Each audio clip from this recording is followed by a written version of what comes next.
turnovers a game in this series. He's shooting just 39%. Both would be his worst in a single season in his career. Here was Charles Barkley about the Joker after the game.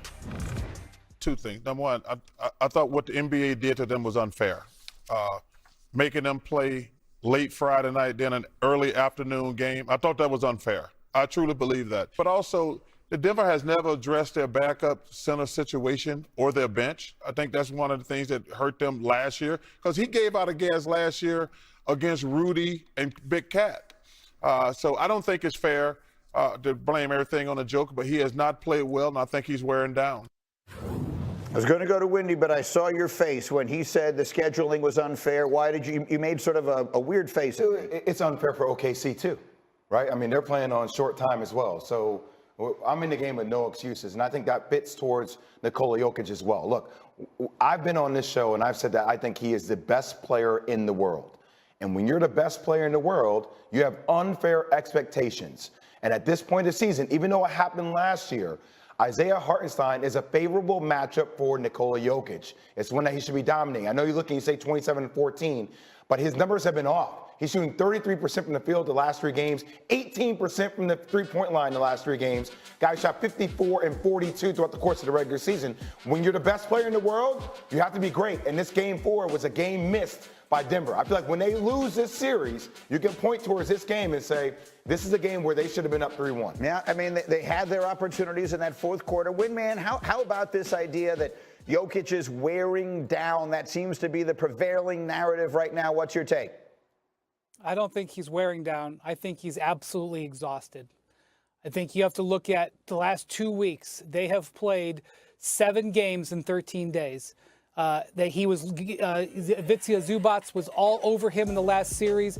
We're going to show stats from this series, but you got to look back the last 7 games. He's shooting 40% and averaging 5 turnovers a game over that stretch. This is a guy who shots 56% during the last 3 postseasons. Look at his free throws. He shot 90% at the line last year in the playoffs. He's down almost 15% this year, missed 2 big free throws. I will also point out, Denver is basically playing with 6 guys, as Jay mentioned. Now, there's no backup center to be seen. He had the most minutes per game average of his career this season. They were borrowing from Peter to pay Paul during the whole season. Aaron Gordon was out several different times, increasing his load. They, as the playoffs have gone on, their rotation has got even shorter and shorter and shorter. I think he's absolutely, totally exhausted.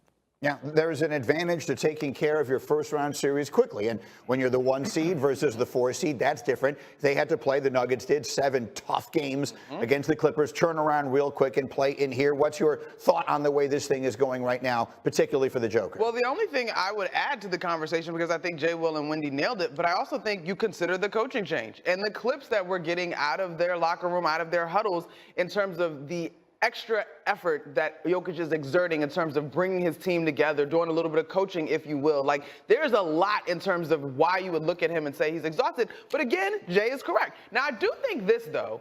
I think for us to maybe anticipate those gaudy numbers to have incredible sustainability is a little bit unfair because while Isaiah Hartenstein is not the offensive juggernaut, he is a tough, physical, competitive defender. Same thing with Ivica Zubac in the first round. It's not just Hartenstein. It's not just Hartenstein. It's not just Hartenstein. The collective, the entire.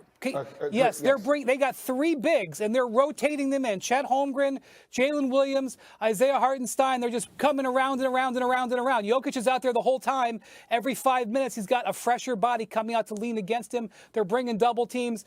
The load on him is the largest load on any player in the NBA right now, and you are seeing the effects of it.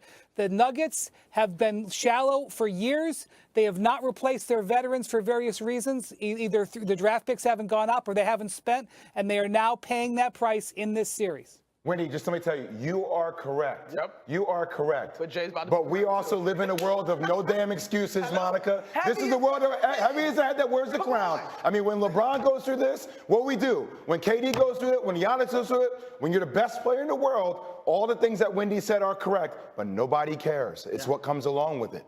Okay, see, if you look back at the season statistics defensively, next to OKC's name is just a 1 in every category. They were the best defensive team in the NBA this year by a wide margin. That defense is showing itself right now. And look, this series is 2-2. That's what I'm saying. Yeah, exactly. It's right there. They're right in there. And the Nuggets finally have home court disadvantage, which is working on their favor. Being home is the worst thing you can be in these playoffs. You're teasing Well, and in this round right now, playing at home is the worst place you can possibly be. So the Nuggets get the advantage of going on the road for Game 5. But Greeny, Monica, doesn't it kind of feel similar? And no, it could be different, but kind of with the Knicks a little bit, right?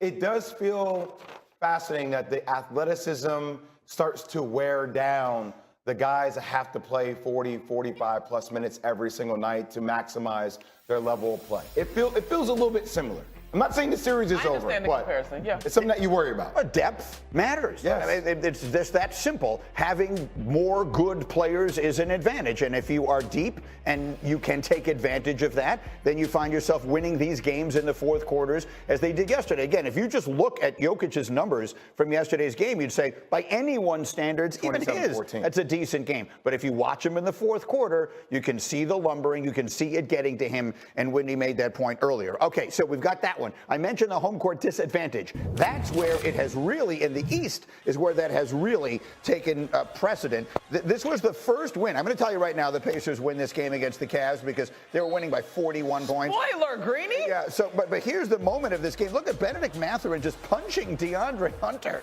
And the two sides going at it here. Mathurin eventually given a flagrant 2 and ejected. That's just a dirty play. A dirty play, yeah. And look, DeAndre Hunter also didn't have a field goal attempted after that play. Yeah, and look, this was just a non-game. In the second quarter, the Pacers are just obliterating them, and then we're going to find Miles Turner at the top of the key. This is a 7-0 run, and it's just getting started. Halliburton's going to keep it going. This thing would eventually run out to a 17-0 Indiana run. Monica, I'm just going to throw it out there. Should we be talking about Indiana potentially being a world champion? I mean, they were playing at a high level.